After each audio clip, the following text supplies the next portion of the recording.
Welcome once again to Commander by Danon. Normally we do deck tech videos on this channel, but I've had a topic in mind for a while that I've wanted to discuss. Specifically, ramping in Commander. But before we get started, I'd like to quickly ask you to like and subscribe. It really does help the channel, and it's free. With that out of the way, let's get into the video. Some people balk when I bring up my checklist and say we need 50 mana sources. My recommended baseline is 37 lands and 13 pieces of ramp, but that's just a starting point. I have decks with 55 to 60 mana sources, but I also have some with only 40. The rest of the deck matters, and not just the mana value of your cards. How much mana is your win condition? How many spells per turn are you going to be casting? Is your win con something like a Craterhoof Behemoth? Well, you're going to need a lot of lands and enough mana to cast him. Are you cheating all your creatures into play with something like Kaalia? Then ramp isn't as important as card draw. But in my opinion, there are two ways to determine the strength of a deck: how fast you ramp, and how many cards you draw. I also tend to run mana rocks over playing cards like Azusa or Dryad of the Elysian Grove, but that's due to the level I normally play at. Most people at my LGS don't run cards like Vandal Blast or Cleansing Nova, but if those cards are more common, your mana base will be different than mine. Let's talk about the different kinds of ramp as well as the advantages and disadvantages of each. One of the most explosive ways to ramp in Commander is by playing extra lands every turn. Turn 1 Burgeoning is potentially stronger than Land into Sol Ring into Signet. The problem with this strategy is a lack of consistency.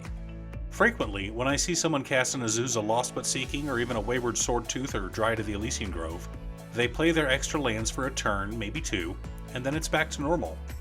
Sometimes that explosive ramp leads them to winning the game. Other times it does nothing but empty your hand and now you're in top deck mode. But what can you do to counter this effect? Let's look at some numbers. If you have an effect that lets you play 2 lands per turn, and you want to consistently play 2 lands per turn every turn for the next few turns, and you have 40 lands in your 100 card deck, you need to be drawing 5 cards per turn. The math is like 5.35 cards per turn if you have 37 lands in your library, but you get the point. If you have Azusa on board and can play a total of 3 lands every turn, you need to consistently draw 7 to 8 cards every turn in order to fully take advantage of her. But consistent card advantage isn't the only way to fully utilize extra lands per turn. There's a budget option, as well as a non-budget option.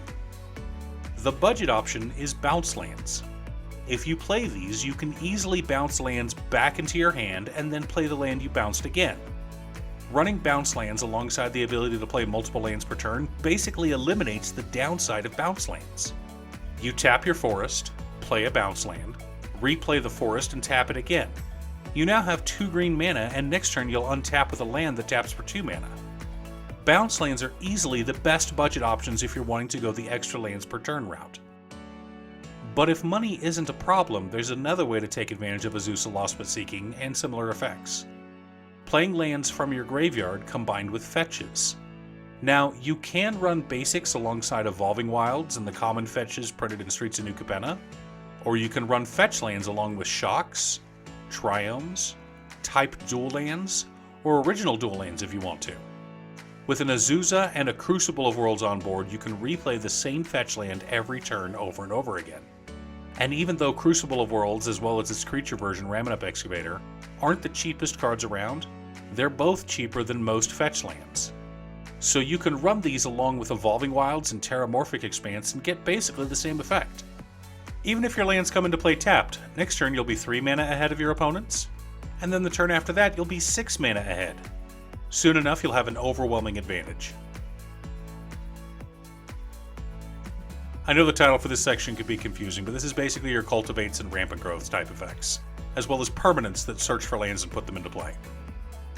These come in a variety of options, but there are a few factors to pay attention to. Instant or sorcery speed. It doesn't matter in most scenarios, but it is important to note. After all, some decks care about casting instants, or casting on your opponent's turns. So having your ramp at instant speed is a good thing. But for most decks, this distinction won't matter. The next thing to pay attention to is whether or not the lands come into play tapped.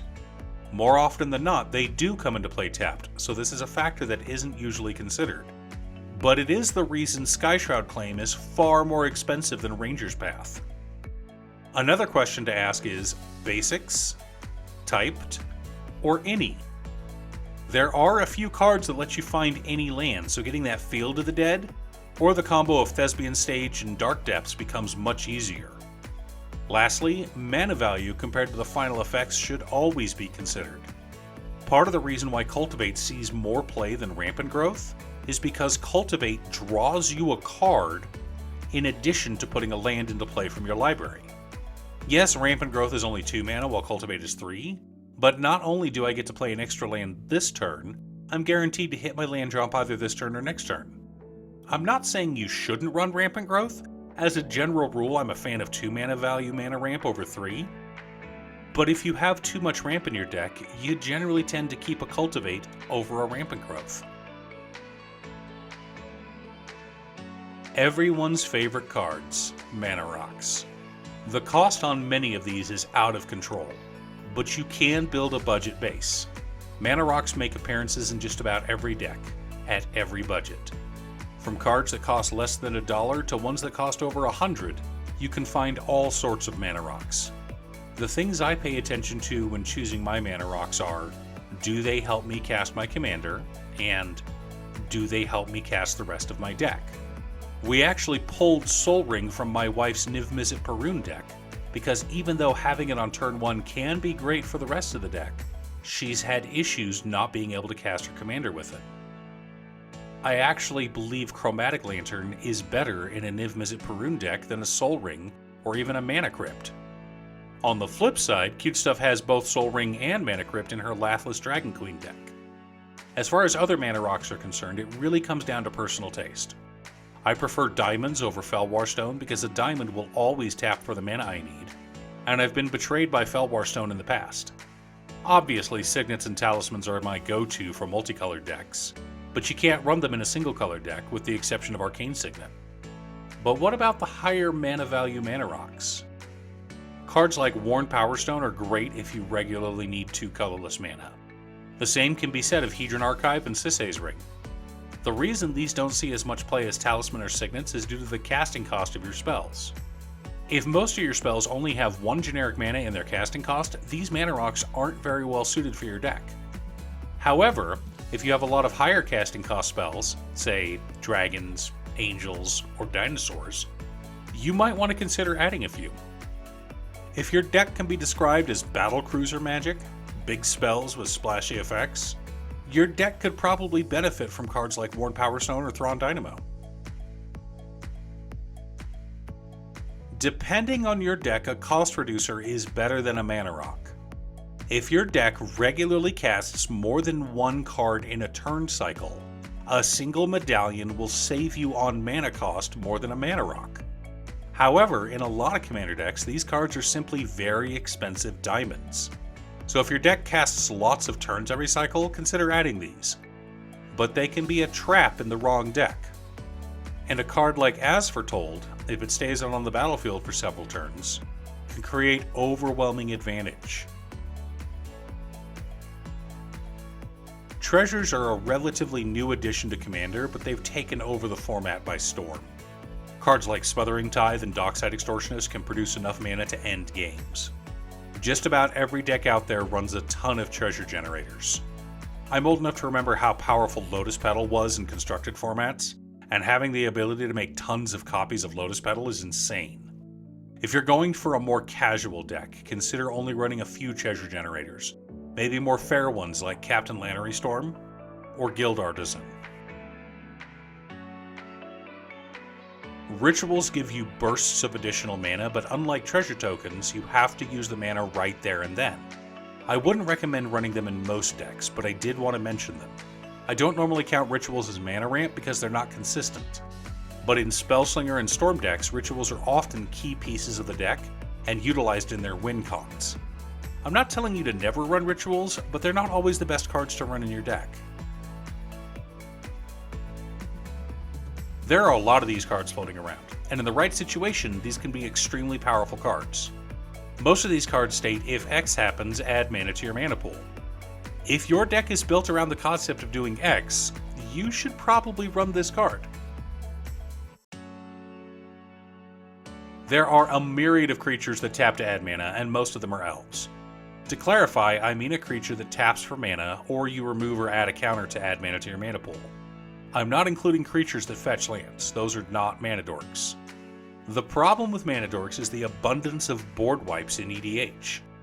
Not every deck can destroy all artifacts, but almost every deck runs a way to destroy all creatures.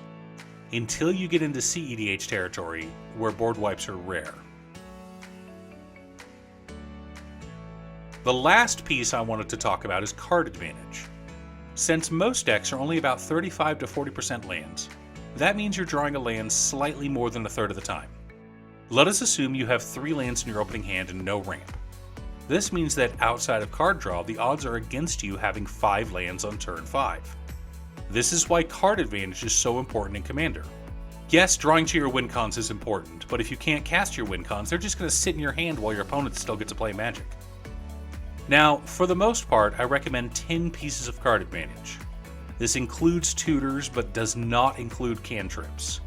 Most Commander decks don't do well with cantrips. Cards that only draw you a single card aren't good in Commander, unless your deck wants them. A deck like Talrand Sky Summoner means that every cantrip also creates a 2/2 Drake token, because it cares about us casting instants and sorceries. However, Alondra Skydreamer only triggers on our 2nd and 5th card drawn, so cantrips aren't as good as spells that draw us multiple cards. But what cantrips do is allow you to run fewer lands. Remember, you only want to run cantrips in a deck with payoffs. I run about 14 of them in my Balmor deck on top of another 12 pieces of card advantage. And because of that, I only run 30 lands in that deck. A good rule of thumb is that for every 2 cantrips you're running, you can cut a land. This works in 60 card formats as well as Commander. I ran an Is It Wizards deck for over a year in Standard, and it usually only had 18 to 20 lands. But I rarely had a problem with mana because I ran 8 to 12 cantrips. The point of this video is to help you look at ramp differently. Ramp is ramp, and the kind of ramp you want to run in a deck varies based on a lot of factors. It is important to have ramp in your deck, and hopefully this video allowed you to think about ramp differently. Now, I also wanted to talk about lands in this video, land type, prices of lands, etc., but we're already at 7 pages on the script, so we'll have to save that topic for another video. Thanks for tuning in. Once again, a huge shout out to Manager Cute Stuff. I couldn't make these videos without her. If you'd like to hire her to edit your own videos, there's a link to her Fiverr page below. If you're looking for ways to support the channel directly, you can head on over to patreon.com/Danon. One of the tiers is specifically set up for Commander. For only $25, I will build you a custom Commander deck based around your specifications, and even do a deck video on it. I also wanted to give a quick shout out to all of my patrons: Waffles, Jiraiya, Muffins, Marcus, Phoenix of Ice, Squishy, RGC, Brett, and Ignis. You guys are awesome. I post new Commander deck videos often, so be sure to subscribe and ring the bell to be notified of new videos. Also, if you're a fan of anime and manga like I am, feel free to check out my other channel, Musings by Danon. Again, thanks for watching, and I'll see you all again next time on Commander by Danon.